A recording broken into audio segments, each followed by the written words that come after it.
नमस्कार मेरे साथियों, आप सब कैसे हैं? उम्मीद करते हैं आप लोग बहुत अच्छे होंगे। मैं रंजित रंजन आप सभी को दिल खोलकर स्वागत करता हूं।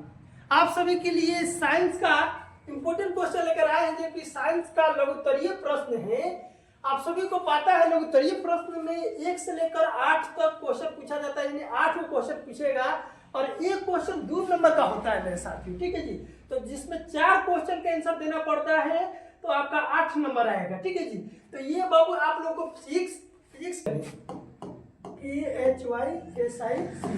ये आप लोग का फिजिक्स से क्वेश्चन लेकर आए हैं, जो कि काफी इंपॉर्टेंट होने वाला है मेरे बाबू। ठीक है, तो वीडियो में अंत तक जरूर बने रहेंगे। आइए समझते हैं पहला क्वेश्चन क्या है। पहला क्वेश्चन काफी इंपॉर्टेंट क्वेश्चन है कि किसी चालक का प्रतिरोध किन बातों पर निर्भर करता है। आप लोग बताइए मेरे बाबू कि किसी भी चालक का प्रतिरोध किन किन बातों पर निर्भर करता है। ये सवाल काफी इंपॉर्टेंट है। ये सवाल 1-2 बार पूछा हुआ सवाल है। ठीक है जी, तो इसको एकदम दिमाग में फिक्स कर लीजिए, इसको याद कर लेने हैं। ठीक है, आइए समझते हैं क्वेश्चन क्या है।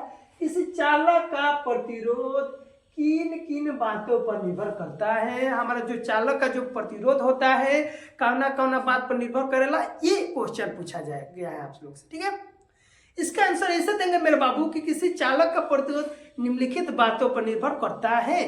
पहला बात एक में हेडिंग डाल के लिखेंगे कि चालक की लंबाई। ठीक है जी, अगर किसी भी चालक की जो लंबाई यदि बढ़ेगा, यानी सीधा सीधा बात है कि लंबाई बढ़ने पर प्रतिरोध क्या हो जाता है, बढ़ जाता है। यानी बाबू ऐसे लिखेंगे कि चालक की लंबाई, यानी किसी भी चालक का प्रतिरोध लंबाई बढ़ने पर उसका प्रतिरोध क्या हो जाता है, बढ़ जाता है। यानी किसी भी चालक का प्रतिरोध के यदि लंबाई बढ़ेगा तो उसके प्रतिरोध भी क्या होगा, प्रतिरोध भी उसका क्या हो जाएगा, बढ़ जाता है। ठीक है जी, तो पहला ये बात हो गया। ठीक है बाबू, दूसरा बात समझते हैं। दूसरा बात कर लिखा है कि चालक का अनुप्रस्थ काट का क्षेत्रफल, यानी चालक का अनुप्रस्थ काट का यदि हम एरिया क्षेत्रफल निकालेंगे तो देखो बाबू, क्षेत्रफल कहने का मतलब किसी भी चालक का जो प्रतिरोध का एरिया यदि बढ़ेगा, ठीक है जी, तो एरिया अगर बढ़ने पर उसका प्रतिरोध क्या हो जाता है, घटता है। प्रतिरोध क्या हो जाता है, कम हो जाता है। यानी बाबू सीधा सीधा बात है कि किसी भी चालक का प्रतिरोध क्षेत्रफल के बढ़ने पर उसका प्रतिरोध क्या हो जाता है बाबू, घट जाता है। प्रतिरोध इसका क्या हो जाता है बाबू, घट जाता है, घट या कम हो जाता है। बात समझ में आ रहा है मेरे बाबू। हाँ, तो किसी भी चालक का जो अनुप्रस्थ काट का जो क्षेत्रफल यदि बढ़ेगा तो उसका प्रतिरोध क्या हो जाएगा, कम हो जाता है। उसका प्रतिरोध क्या हो जाता है बाबू, कम हो जाता है। बात समझ में आ रहा है आप लोग को।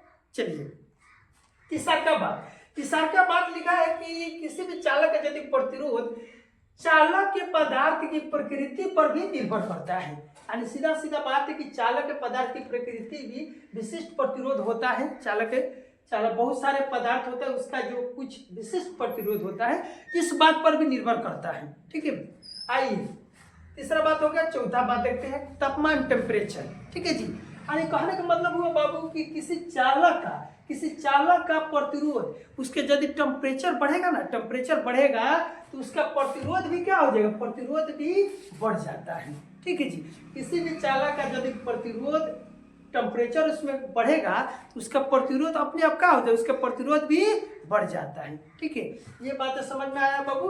ठीक है, तो ये इसका सूत्र हो गया। ठीक है, तो आपको अगर ये क्वेश्चन आएगा तो 2 नंबर का क्वेश्चन आता है।